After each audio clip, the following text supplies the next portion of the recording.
Perseteruan hukum antara Nikita Mirzani dan Reza Gledis memasuki babak baru setelah BPOM menolak hadir sebagai saksi ahli atas permintaan pribadi Nikita Mirzani. Penolakan ini menegaskan bahwa lembaga negara hanya dapat diminta hadir secara resmi oleh pengadilan atau aparat penegak hukum, bukan oleh individu.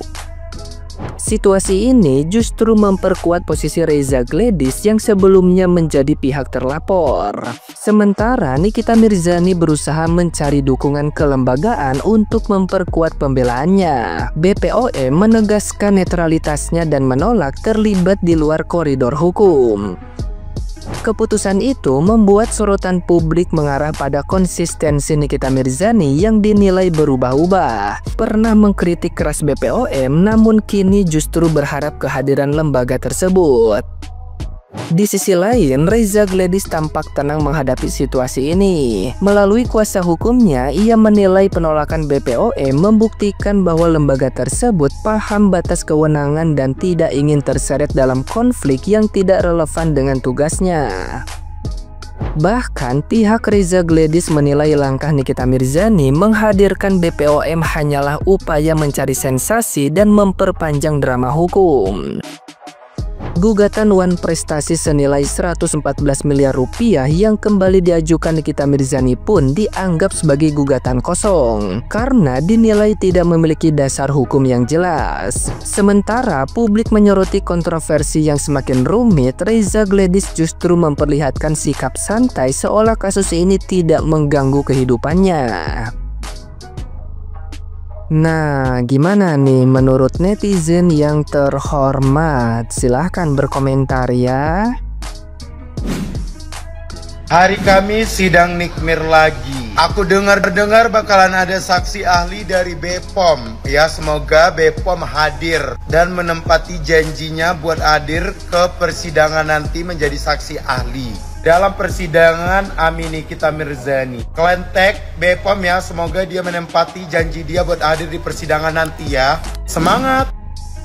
Kalian tahu kabar terbaru dari BPOM yang menolak jadi saksi di sidang Nikita Mirzani? Padahal awalnya mereka itu udah menyetujui dan pengen jadi saksi, tapi tiba-tiba membatalkan. Kira-kira kenapa? Apa mungkin dapat bayaran lebih gede dari sebelah? Kayaknya gitu ya. Emang di dunia ini nggak ada yang bisa dipercaya. Yang bisa dipercaya itu cuma duit. Semakin kita kaya, orang-orang itu akan semakin tunduk. Makanya perbanyak duit kita. Kemarin dia ucap tuh BPOM ya, katanya lah becus lah, BPOM minta dibubarin lah. Tahu-taunya dia minta tolong BPOM buat jadi saksi ahli, ditolak lah ya enggak. Tapi ditolak bukan karena hal itu sih ya, karena memang itu bukan ranahnya BPOM. BPOM pastinya akan hadir kalau ada keundangan resmi dari institusi seperti dari pengadilan atau dari majelis hakim. Apalagi perkara itu tidak ada hubungannya dengan produk ya, dengan barang ataupun dengan makanan. Jadi wajarlah kalau BPOM menolak ini. Nah, kan apa gue bilang soal BPOM gak bisa hadir, pasti dipelintir. Padahal di situ BPOM udah ngomong jelas banget loh, BPOM itu lembaga resmi negara, harus netral, gak bisa memihak salah satu pihak. BPOM bakalan datang sesuai janjinya, tapi yang undang itu harus hakim, gak bisa permintaan pribadi. Bahkan BPOM juga udah jelas banget ngomong mereka itu pernah dimintain keterangan jauh sebelum kasus ini disidangkan. Mungkin maksudnya saat masih penyidikan. Dan keterangan mereka gak akan berubah, akan tetap sama. Ya tapi kan semua ini masalahnya berawal dari produk. Iya tahu, dari produk yang menurut si terdakwa ini bahaya gitu kan. Kan gue udah ngomong berulang-ulang, kalau emang ada produk yang bahaya kenapa nggak lapor BPOM? Kenapa malah dipakai alat buat minta duit? Coba kalau saat itu lapor BPOM, selamat itu si terdakwa. Ini malah dipakai buat nyari duit. Mau bilang hilaf, tapi kejadiannya berulang-ulang. Ini yang ngomong bukan gua, fakta persidangan.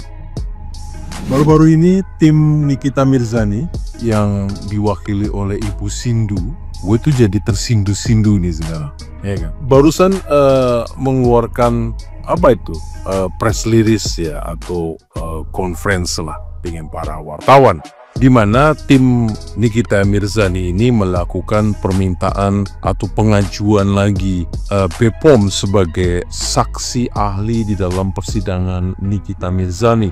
Pertanyaannya begini ya, kenapa kok BPOM menolak atas permintaan pengajuan permintaan saksi ahli daripada BPOM, sedangkan di dalam BAP, di dalam penyelidikan, kepolisian menghadirkan saksi ahli, yaitu dari BPOM itu sendiri. Sedangkan ketika BPOM ditanya oleh wartawan, BPOM mengeluarkan statement pada waktu itu bahwa dia mau dipanggil, berjanji untuk siap dipanggil menjadi saksi dalam pada persidangan Nikita Mirzani. Tetapi terakhir kali BPOM menolak karena dengan alasan bahwa BPOM itu akan hadir jikalau itu diminta oleh instalasi atau badan negara, karena BPOM itu dari badan negara, jadi yang memanggil harus dari badan negara itu juga.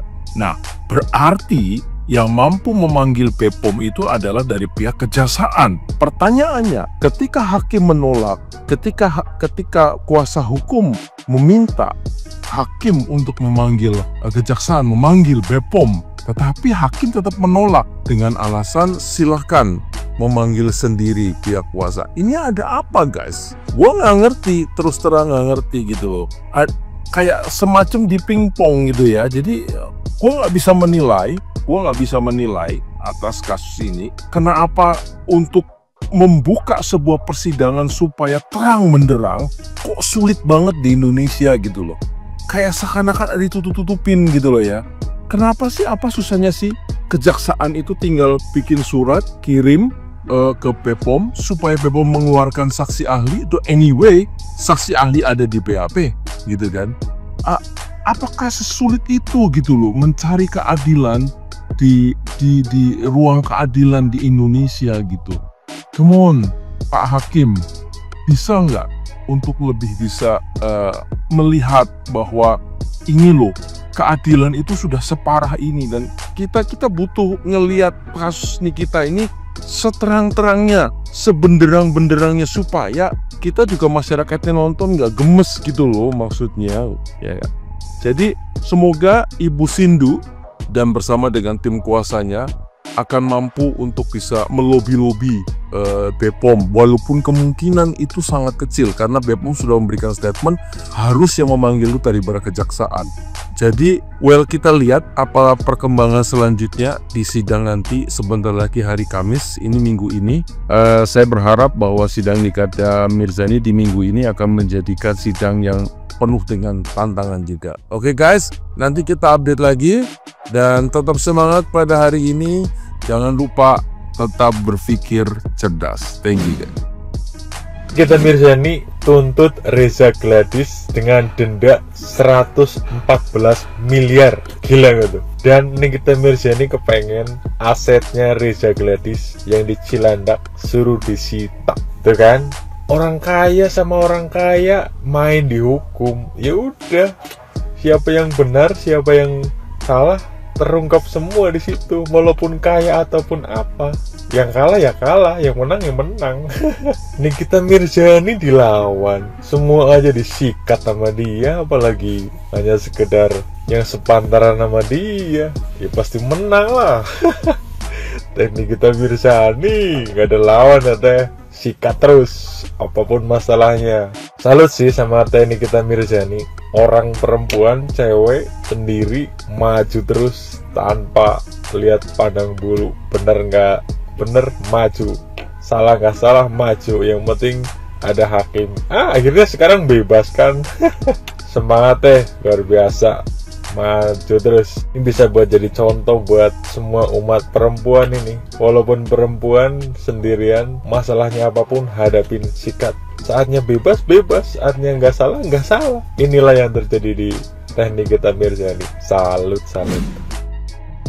Dan yang paling aku kagum sama Nikita Mirzani adalah aku baru tahu ya, ternyata sosok Nikita Mirzani itu dia menyuarakan kebenaran bukan hanya di saat di luar sidang saja ya, di saat dia terlepas, di saat dia tidak terikat, dalam keadaan terbelenggu, dalam keadaan dia kondisinya ditahan ya, terkekang, dia masih berani menyuarakan kebenaran tanpa melihat memandang tempatnya di mana. Yang penting dia benar, dia menyuarakan itu, dan itu aku sangat kagum, aku sangat bangga. Dan yang paling aku kagumi adalah dia kalau menyuarakan kebenaran tidak memandang siapapun, mau itu lu pejabat, maupun lu raja kah, maupun lu polisi, JPU, hakim. Kalau salah dia katakan salah, kalau benar dia katakan benar. Dan itu adalah sosok Nikita Mirzani. Aku tidak salah mengidolakanmu Nikita Mirzani. I love you, pertahankan itu, luar biasa, good.